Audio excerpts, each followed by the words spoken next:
ঘরেই যদি এরকম ক্রিস্পি মচমচে কম তেলে বানানো যায় লোভনীয় স্বাদের এই রোল, ভুড়ি কিন্তু সবাই খান। কে কিভাবে খান, অনেকে ভাজি করে, অনেকে অনেক রকম করে রান্না করে খান। কেউ কি ভুড়ি দিয়ে এরকম গরম গরম ক্রিস্পি রোল বানিয়ে খেয়েছেন?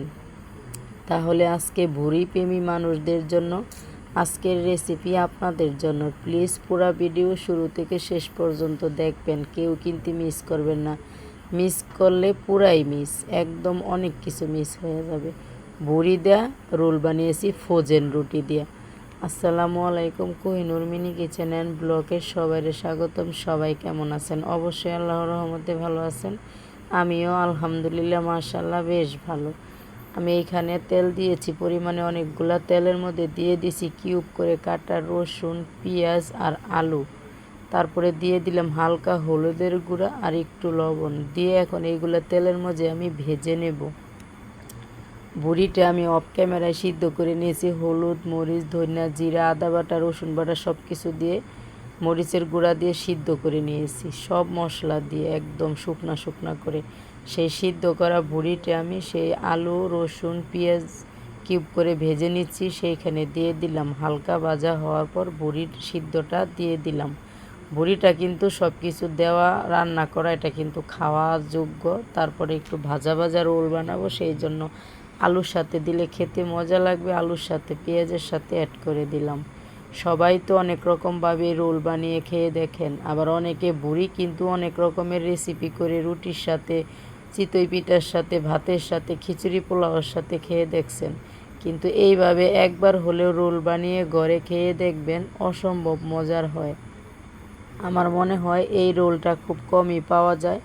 আমি বানাইলাম, কুরবানিদের ভুড়ি ছিল ফ্রিজে, বাবা মার বাড়ি থেকে দিয়েছিল, সেটা দিয়ে আজকে নতুন আইটেমের একটা নাস্তা খেয়ে সত্যি অসম্ভব অসম্ভব একটা মনে তৃপ্তি পেলাম বা শান্তি পেলাম। আপনারাও চেষ্টা করবেন, অল্প একটু ভুড়ি, পেঁয়াজ, আলু থাকলেই হয়ে যাবে, অল্প একটু আটা দেয় এরকমের রোল।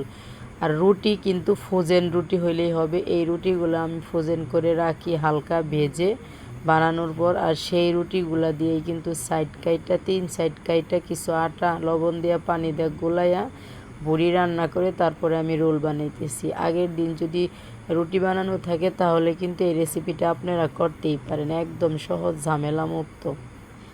আবার নর্মাল গোলা রুটি বানিয়েও কিন্তু সাথে সাথে আটা দিয়ে চাপড়ি বলে, ওইটা বানিয়েও কিন্তু এটা বানানো যায়, খুবই সহজ।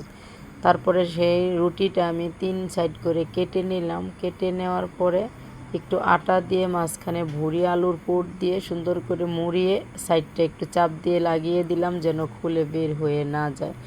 আর ফ্রোজেন করা রুটিটা কিন্তু ফ্রিজ থেকে বের করলে একটু ভেঙে যেতে পারে। হালকা করে একটু সেঁকে নেবেন চুলায়, তাওয়া দিয়ে গরম করে। আমি পাশের চুলা থেকে অফ ক্যামেরায় হালকা করে ছেঁকে নিচ্ছি রুটিটা। আপনারাও এই কাজটা করবেন। ফ্রোজেন রুটি কিন্তু ঠান্ডা থাকলে ভেঙে যাবে, মোড়ানো যাবে না।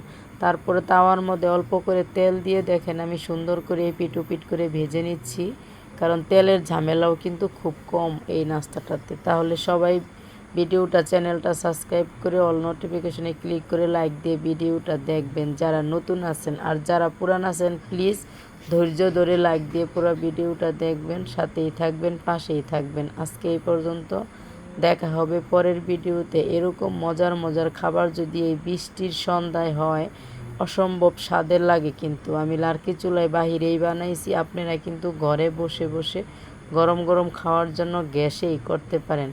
প্লিজ যে যেখান থেকে দেখতেছেন দেশ ও দেশের বাহির থেকে আমার চ্যানেলটা সাবস্ক্রাইব করে পাশে থাকবেন, অল নোটিফিকেশনে একটু ক্লিক করে দিবেন।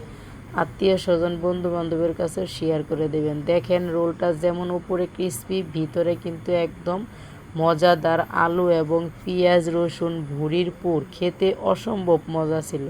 সবাই ভালো থাকেন। আসসালামু আলাইকুম, আল্লাহ হাফেজ।